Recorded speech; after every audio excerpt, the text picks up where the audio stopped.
Shalom, salam sejahtera. Perkenalkan, nama saya Kristanti Ludia Lankui, NIM 230-277, Administrasi Bisnis kelas 1C Universitas Nusa Cendana Kupang. Pada hari ini, saya akan membawakan materi sosiologi yang diambil dari buku karya Nancy Gleniewski dengan judul City and Society. Selama puluhan tahun, pemahaman sosiologi kita tentang kota mengalami perubahan yang sangat besar. Dari awal sosiologi perkotaan yang didominasi oleh paradigma semut atau cara pemahaman dalam penelitian perkotaan adalah teori ekologi manusia. Teori ini yang dikembangkan di University of Chicago ditafsirkan kehidupan kota dan bentuknya sebagai perpanjangan dari proses alam dunia.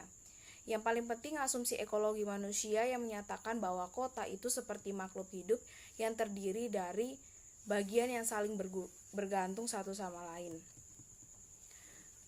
Bagian-bagian atau area alami ini, menurut teori, diatur dalam pola yang teratur dengan pusat bisnis distrik yang dikelilingi oleh lingkaran konsentris penggunaan lahan lainnya.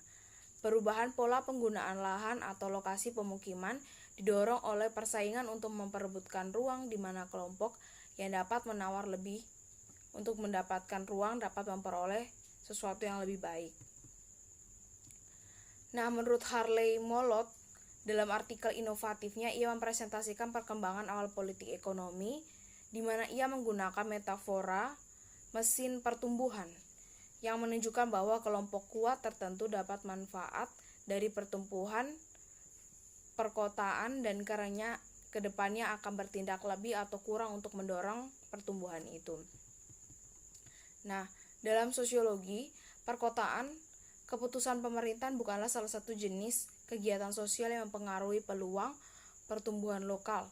Keputusan yang dibuat oleh perusahaan swasta juga memiliki dampak.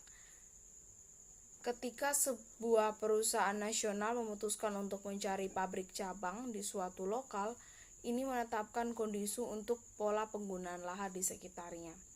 Tapi di sini keputusan pemerintahan juga dilibatkan di mana keputusan lokasi pabrik dibuat dengan referensi masalah-masalah seperti biaya tenaga kerja, tarif pajak, dan biaya untuk mendapatkan bahan mentah dan mengangkut barang ke pasar.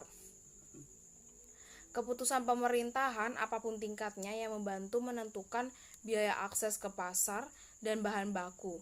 Ini adalah terutama di era sekarang subsidi bahan baku misalnya tunjangan dan ketergantungan pada transportasi udara yang disetujui atau disubsidi oleh pemerintah, pembangunan jalan, rel kereta api, jaringan pipa dan pelabuhan.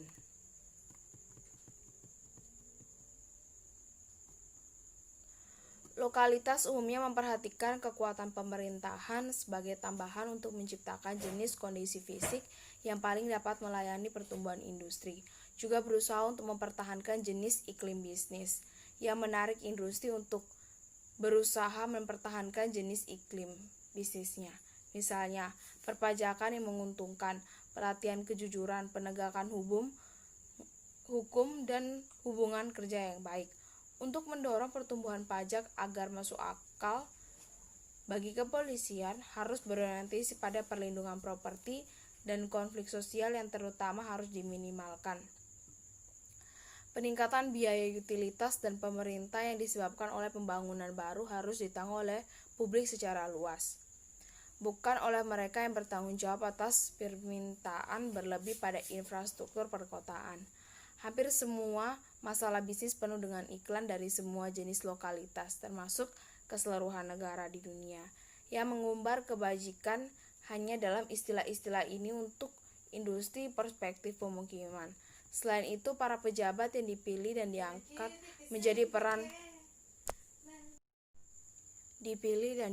menjadi peran kunci atau duta industri untuk berkomunikasi, biasanya dengan upacara yang sesuai untuk memberikan keuntungan ini untuk para calon investor. Mereka yang datang ke garis depan pemerintah daerah secara statistik tidak mewakili lokal populasi secara keseluruhan atau bahkan perwakilan dari kelas sosial yang menghasilkan mereka.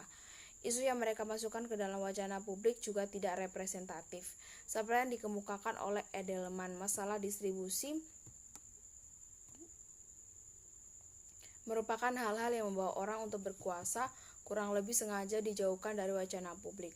Masalah-masalah yang diperbolehkan untuk didiskusikan dan kemungkinannya pandangan yang diambil para politis berasal dari pandangan dunia mereka yang berasal dari sektor bisnis dan kelas profesional tertentu, serta kebutuhan kota sebagai mesin pertumbuhan yang harus mereka ciptakan sentimen publik tanpa membiarkan masalah distribusi untuk menjadi bagian dari diskusi publik.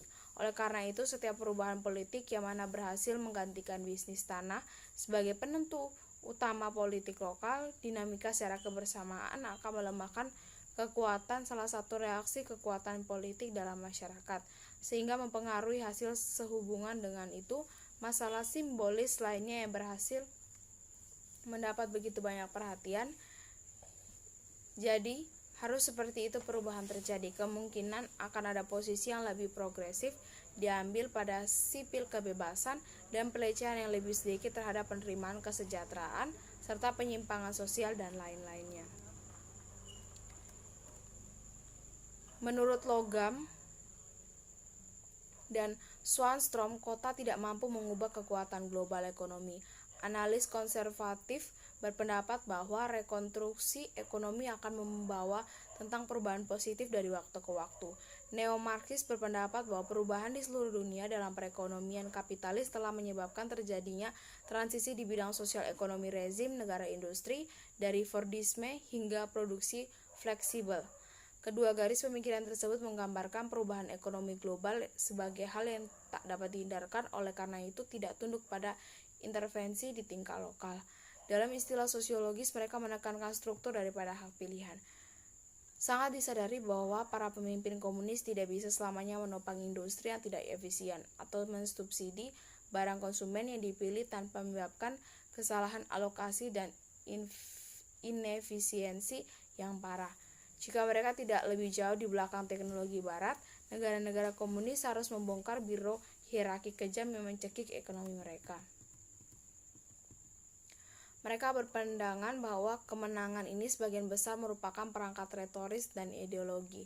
Ekonomi barat saat ini beroperasi di bawah pasar bebas, semua mengalami monopoli produsen, lembaga keuangan yang saling terkait, konfederasi serikat buruh dan negara. Pertanyaan sebenarnya adalah apa bentuk intervensi ini yang diambil? Di timur, reformasi pasar adalah sinonim untuk menaikkan harga, mengurangi beberapa jenis konsumsi, dan menerima pengangguran struktural. Itu juga semakin prasyarat untuk investasi asing dan pembiayaan melalui institusi barat. Dilihat dari sudut ini, kegagalan perencanaan pusat komunis adalah sebanyak politik sebagai peristiwa ekonomi dan kemenangan pasar lebih retorika yang nyaman daripada dukungan empiris untuk suatu prinsip ekonomi. Penafsiran ideologis peristiwa di dunia komunis ini seharusnya menarik bagi para ahli teori perkotaan karena paralel dengan kasus yang lebih dekat dengan rumah.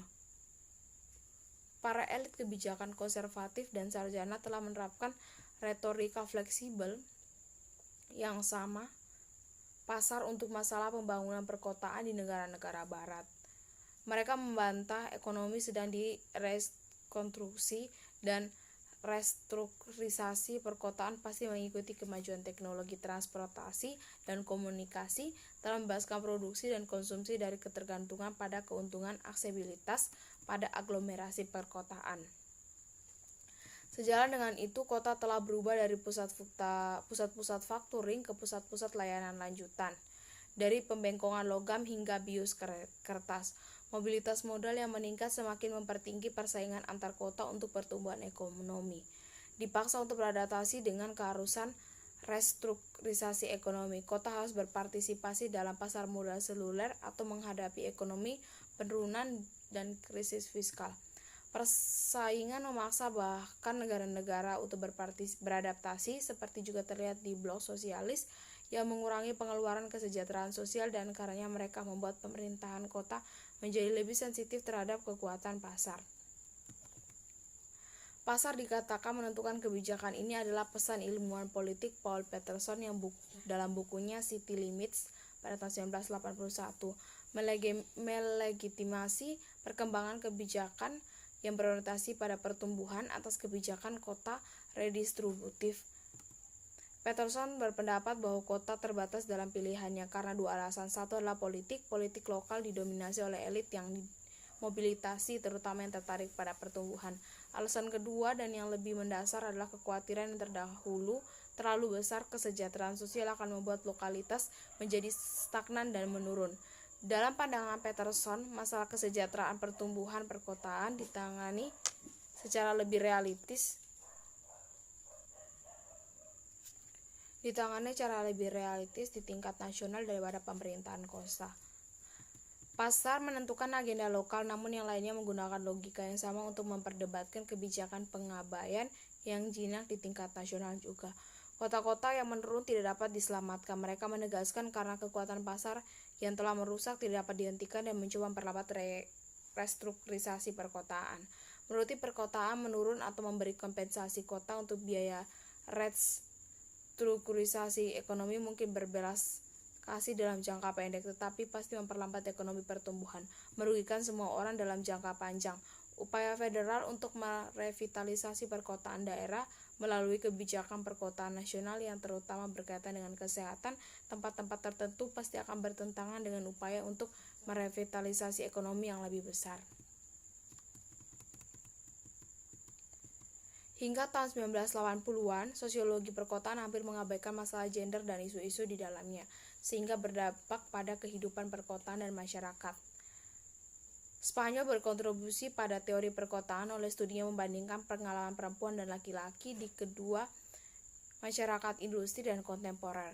Spanyol meneliti cara-cara di mana ruang-ruang tertentu diidentifikasi sebagai pria atau ruang-ruang lainnya diidentifikasikan sebagai ruang perempuan. Mereka menyebutnya ini sebagai ruang gender. Dia berpendapat bahwa spasial pemisahan antara jenis kelamin memperkuat dan memperburuk perbedaan gender karena sering digunakan untuk mengecualikan wanita dari pengetahuan dan pengalaman yang memberikan status dan kekuasaan laki-laki. Dalam pengaturan seperti rumah, sekolah, dan tempat ibadah, Spanyol mendokumentasikan pemisahan gender yang meluas. Status perempuan tidak hanya berasal dari peran mereka dalam keluarga dan dalam ekonomi, tapi juga dari cara sistematis yang digunakan masyarakat ruang untuk memperkuat hak istimewa laki-laki.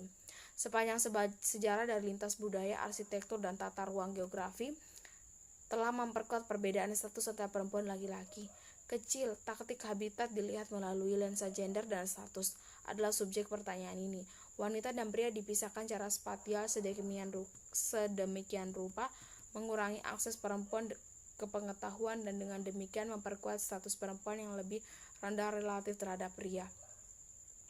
Ruang gender memisahkan perempuan dari pengetahuan yang digunakan oleh laki-laki untuk menghasilkan dan mereproduksi kekuasaan dan hak istimewa. Sosiologi setuju bahwa apakah ditentukan oleh hubungan dengan sarana produksi seperti yang diusulkan oleh Marx atau oleh estimasi sosial kehormatan sebagai yang mendukung yang diajukan oleh Weber. Status didistribusikan secara tidak merata di antara anggota masyarakat dan bahwa laki-laki sebagai suatu kelompok secara universal diberi status lebih tinggi daripada perempuan sebagai stratifikasi seperti status laki-laki.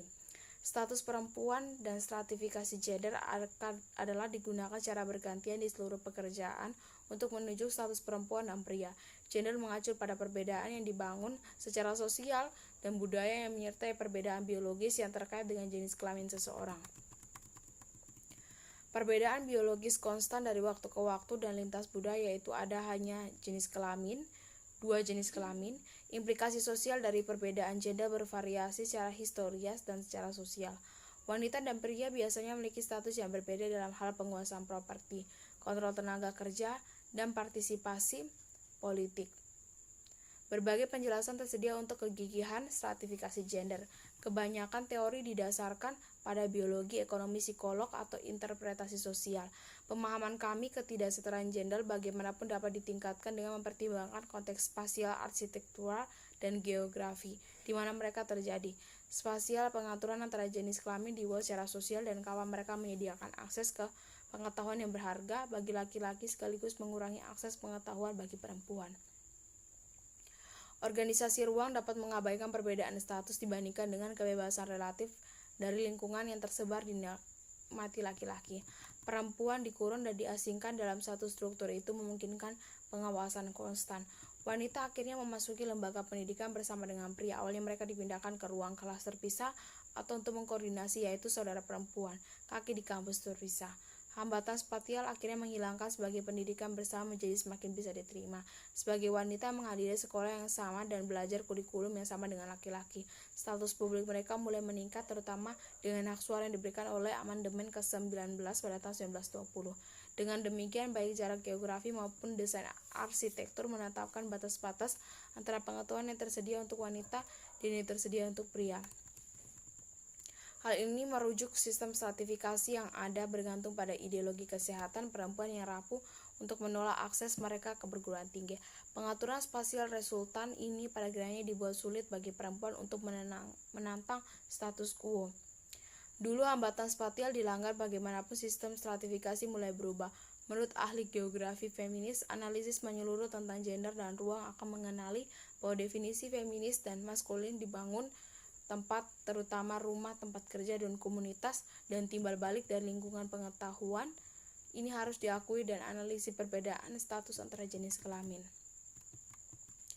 Pada tahun 1933, telah diamati bahwa pernah muncul variasi dalam penggunaan lahan di dekat kota pusat.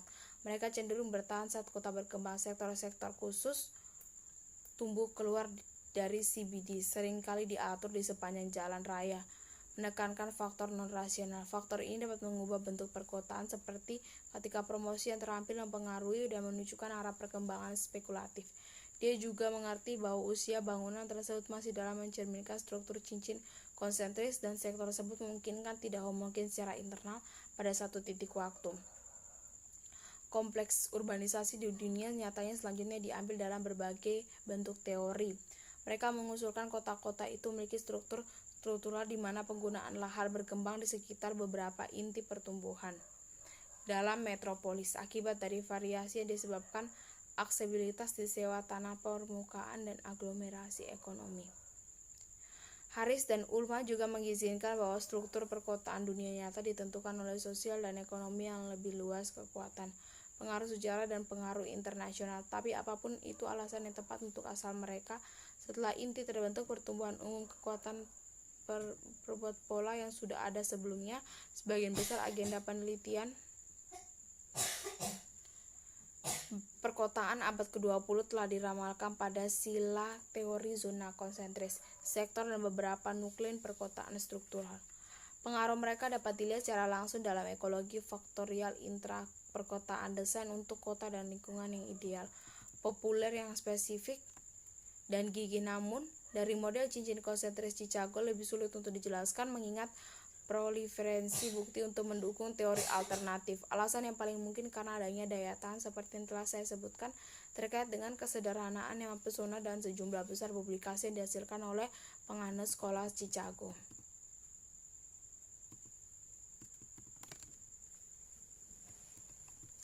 Tak perlu dikatakan pertimbangan apapun yang tentang perubahan sifat produksi industri cepat atau lambat harus mencakup pertanyaan globalisasi. Dalam referensi tentang konsep global lokalisme mengklaim bahwa jika LA ada pada pengertian paradigma, itu karena kota mendapatkan yang diinginkan dan yang tidak diinginkan konsekuensi spasial pasca Fordisme global. Ia menegaskan bahwa tidak ada yang sederhana. Master logika restrukturisasi dengan fokus pada dua makro yang dialokasikan proses akumulasi berlebih di California Selatan dari bank dan real estate modal, terutama dari surplus perdagangan Asia Timur tahun 90-an. Proses dia sebut sebagai spekulasi tanah kota melalui koneksi seperti itu. Apa yang terjadi pada hari ini di Asia dan Amerika Tengah besok akan memiliki efek di Los Angeles juga. Dialektika global atau lokal ini sudah menjadi penting. Jika agak tidak tepat, motif utama teori urban kontemporer terutama melalui pengertian tentang kota, dunia, dan kawasan global. Politik alam lingkungan alam California Selatan terus-menerus diserang sejak pemungkinan kolonial pertama. Tempat tinggal manusia memiliki skala metropolitan yang mungkin melalui manipulasi alam yang meluas, khususnya kontrol sumber daya air di Amerika Barat. Sekian penjelasan saya mengenai materi sosiologi dari buku karangan Hensi. Untuk itu saya mengucapkan terima kasih. Shalom. Sumpah